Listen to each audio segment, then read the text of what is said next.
My name is Samir. I'm from Cape Town, South Africa. I'm a digital nomad entrepreneur and I come from a software development background. I'm here to tell you my experience about Georgia, staying in Tbilisi, Georgia, and I hope you enjoy my interview.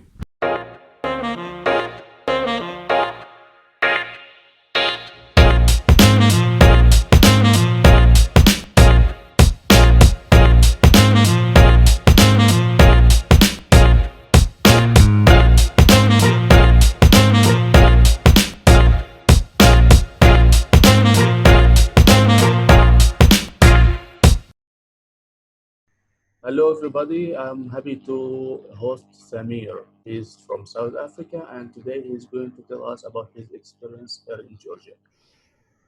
This interview is very important for everyone who's coming to Georgia. Samir came to Georgia for his first time 3 months ago, approximately 3 months ago, and since then he's here. Even with this pandemic going on now, he's still in Georgia and he has some plans for his business here. So let's start now. Hello, Samir. I'm very happy to interview you, and I am glad that you are here. Can you introduce yourself? Hi, Sam. Thanks for having me. Thanks for the interview. So basically, I come from Cape Town in South Africa, one of the most beautiful cities in the world, I'd say. And I've got like say close to 20 years experience in the IT and digital industry, mostly working within software development and mostly within like sort of building apps and websites and taking projects from the ground up and then taking it into production essentially. So that's sort of my experience. I've been involved in a few startup companies over the years as well. I've been involved with some mobile startups, SMS delivery startups, micro blogging startups. I'm very much into rugby as well. So I've started a few ventures with video analysis software for rugby as well. Also micro blogging platforms for that as well. And yeah, I'm in Georgia now for since February basically. Um, I had a bit of a taste of what the culture is like, and obviously then just lockdown just sort of hit, and then sort of everyone started staying inside, I suppose. So, and then that was like sort of a transition for me, for myself as well, in terms of how people could work in business as well. Great. So, with your wide experience in IT and also with your travel history, I know you visited many different countries. Why did you choose Georgia? Why did you choose Georgia to start a business and to make this big move from South Africa? I know it's a long distance to Georgia. Why did you choose Georgia? You can tell me about that? Okay. Okay. So, I haven't traveled to many extensive countries, but I've been to about, say, five or six major countries, I'd say. Um, in terms of Georgia itself, this road, this journey's been like sort of, I'd say a 2 year journey. Like the first year was more researching which countries could be possible countries for taking up residency, as well as for starting up companies and just understanding how their culture works, how their taxation works, um, how how easy it is to sort of get residency based on certain criteria, and also how easy it is to get citizenship on certain criteria. So I started researching on flag theory, which is sort of where you take certain aspects of your life and you sort of plant flags in different areas or different countries in the world, essentially. So then you can sort of have an investment residency, a tax residency, a business residency, and a place where you live essentially. So over that period of time, I sort of like transitioned myself into working like sort of for myself instead of working for companies, working on my own as a digital nomad in a way. So basically, I gave up my full-time job. I was working for quite a big uh, e-commerce company in South Africa, which is the biggest in South Africa, called Take a Lot. And I decided to like sort of take on this venture essentially of traveling and just studying how different regions of the world works and that sort of thing. So my first journey started last year, where I went to watch the Rugby World Cup in Japan, which was quite impressive actually. And I was impressed by the Japanese culture, the way they structure things, also how clean it is in Tokyo as well, and how efficiently things are run as well. From there, from Tokyo, or from Japan, I went to Malaysia. I spent about, say, a month there. Did some uh, business networking, tech networking, meeting up with tech people there as well. So just experiencing my life as a digital nomad per se, understanding how this whole thing works basically. Um, so from there, I met a few people, made contacts in there, and I went back to South Africa after that, Cape Town, and I started researching Georgia more intensively. Before that, I'd actually Okay, for that part, when did you the first time hear about Georgia? I know so everyone in the first time hear about Georgia. I think it came up like the Georgia, the state in the United States. So yeah, so I mean, I'm very much an avid researcher, so I research countries like in detail and things like that. So Georgia actually only came up like say 3 years ago, 2, 3 years ago maybe. Before that, I was investigating Portugal as an option. I was investigating Germany as an option, Slovenia. So those are all actually Western European countries, and it's part of like the Schengen zone. So temporary residency there would sort of give you easier access to the Schengen zone in a way. But then I also investigated e-residency with Estonia as well. And then I looked at Georgia and I saw that the model is sort of similar to Estonia. However, the cost of living is not as that's high true. as Estonia, basically. So, and then I sort of like started researching on how easy it is to start companies and how easy it is to open bank accounts, and also sort of like getting residency through these mechanisms essentially. And I followed like a few other. Uh, there's this guy Nomad Capitalist. It's quite a popular YouTube Yeah, channel as well. Andrew. Andrew Henderson, yeah, that's right. And I mean, he sort of like punts Georgia a lot as well. Um, and yeah, through some of his videos, some of my own research as well, and coming up across your videos as well, where you actually showcase certain things in Georgia as well. That's how I actually made like my first connection to someone in Georgia was actually through you in a way. And then I sort of like I got my planning in place to stay like sort of initially for say 4 months.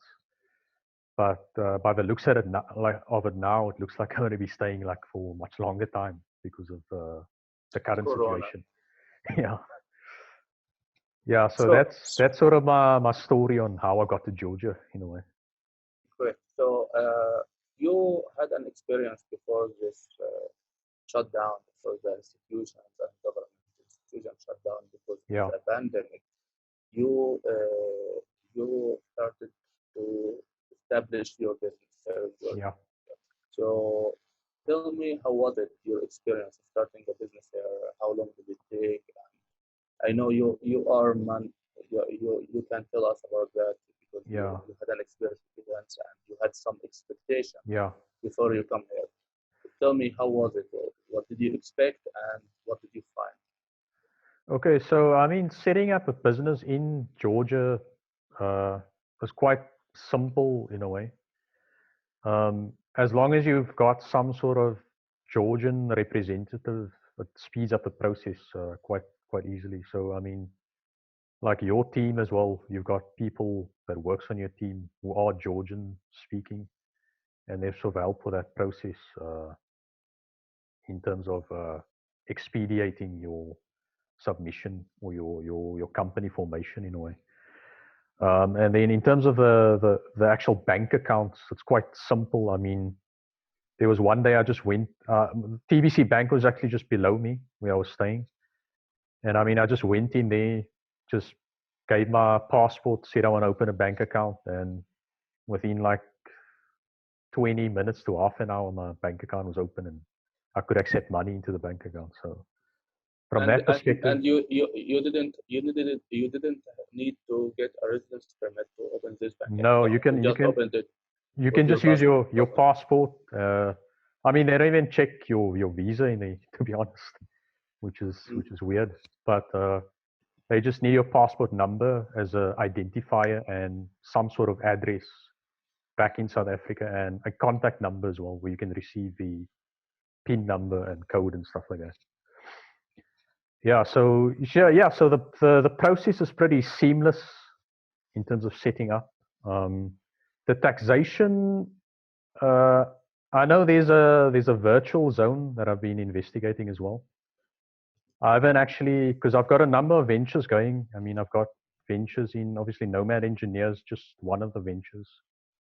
Then there's also my brother and I. We've got a company as well together called Durham, and that's sort of like in the digital agency branding sort of space, digital Yeah, thing. I checked it and it looks Yeah, very, very good business. and then also I'm busy with some digital advertising mobile app as well. So you'll probably hear about that in the next couple of weeks or so.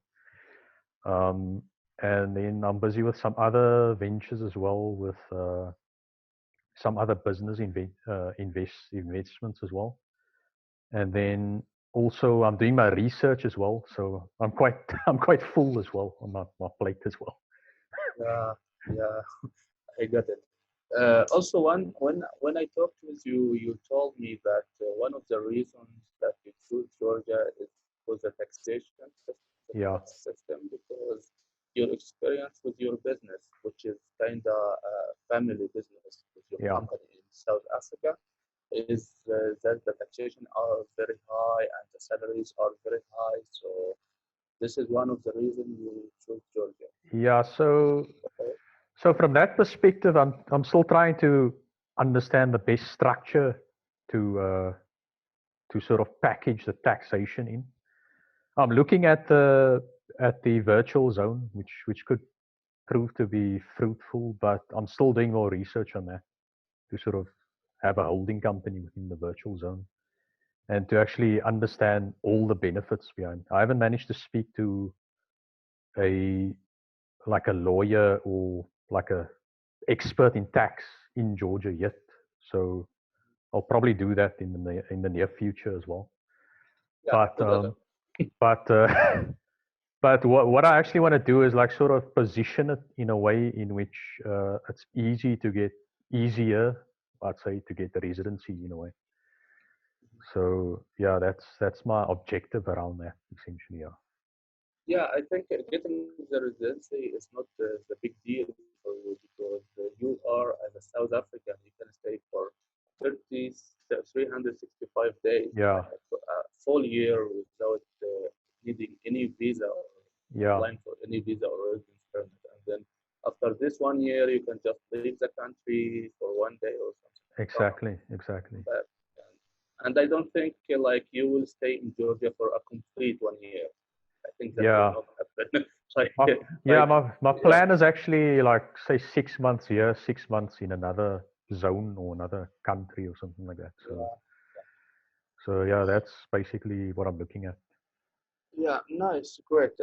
This is what all I have for you, and I think some of the people or some of our viewers will be interested to ask you about some questions. So if you people have any question for Samir about his experience here, just comment below. And before we go, I think there is a crucial question. How Okay. was your experience dealing with the Georgian people? Um, okay, when I came to the airport, very, very friendly, but okay, the security is a bit stern. I think the police are a bit stern here because they try and maintain order, law and order and stuff like that. Um, and yeah, it was quite seamless. The people are, I'd say, yeah, they are friendly. It's just probably like sometimes there's a language barrier, but I'm starting to learn some of the language as well, some of the words. So some people actually just come up to me and speak to me in Georgian for some reason. I don't know. You look Georgian. so so I don't even. You haven't met yet someone told you you are South African. How come you are a South African and you are Yeah, and quiet? then so taxi drivers. Yeah, so taxi drivers like sort of speak to me in Georgian as well, and sometimes at the retail stores as well when I'm buying stuff at the grocery store. But I've started learning like a few words as well, like gamarjoba and Mm, madloba, and I know how to say yeah, no to beggars, arende. so so yeah, yeah, it's very hard. that's quite It's a very hard. that's quite a good culture. I think a very proud culture. I think Yeah, that's true. um, they very much traditionalists.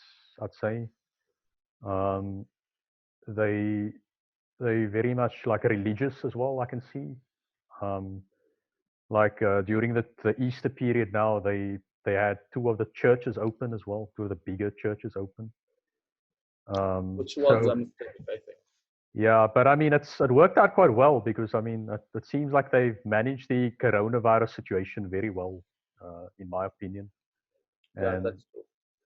um, I think now it's just to open up the economy again and letting tourists like back in and then managing that process again essentially. And in terms of other cultural, I mean, I find it's an easy country to stay in. I think um, it's just And what about the food? food is quite unique. Yeah, there's a lot of breads. They like their bread. Yeah, Hmm. the King Kali. I mean, I had that as well. It was quite good as well. Um, and yeah, I mean, I haven't had much Georgian foods. Like at the beginning when I was here before, like the state of emergency. I visited quite a few restaurants and stuff like that. But Yeah, you were not lucky enough because after a month, when you arrived, after your yeah, arrival, you told you exactly. within a month, they announced the state of emergency. Yeah, exactly. Maybe they were waiting for you to come home, close the country. Yeah, maybe that's a good sign. maybe that's Yeah, a I think. sign. Yeah, Yeah. So okay. So thank you, Samir, for yeah, being here, and thank you for talking about your experience here in Georgia. yeah, And as I mentioned before, people, if you have any comments, if you have any question for Samir, yeah, comment below. Also, he has some plans about his website, nomadentrepreneur.net. yeah, You can visit this website, and you will find more about Samir and about his plans with this nomad engineer. yeah. And I can say after, because he's one of my clients, I can say he's a decent guy and he's a nice guy. So you can benefit from all of the information you'll find on his website and on his Yeah, upcoming business there in yeah. Georgia. So yeah, I mean, if you guys need any info on like say digital transformation, because I've got a lot of questions now on transforming your business from like a brick and mortar to a e-commerce type business, and how do you actually go about building an app, or how do you take your existing data sort of and then transforming that into the digital space essentially? So I mean, I can help you with all of that sort of questions and how to use WhatsApp more efficiently with WhatsApp bots. You can just email me samir at nomadengineer.net, or my profiles on LinkedIn, Facebook, Instagram as well. You can just reach out to me wherever you need to. Okay, Yeah. great. Thank you, Samir, for this interview, and wish you a good luck here. And Okay. I wish that you will have some more time in Georgia after the state of emergency is I hope so. over, so you can have some opportunity to go around the country and visit different cities Yeah, and definitely. Definitely. attractions. Okay. Thanks for having me.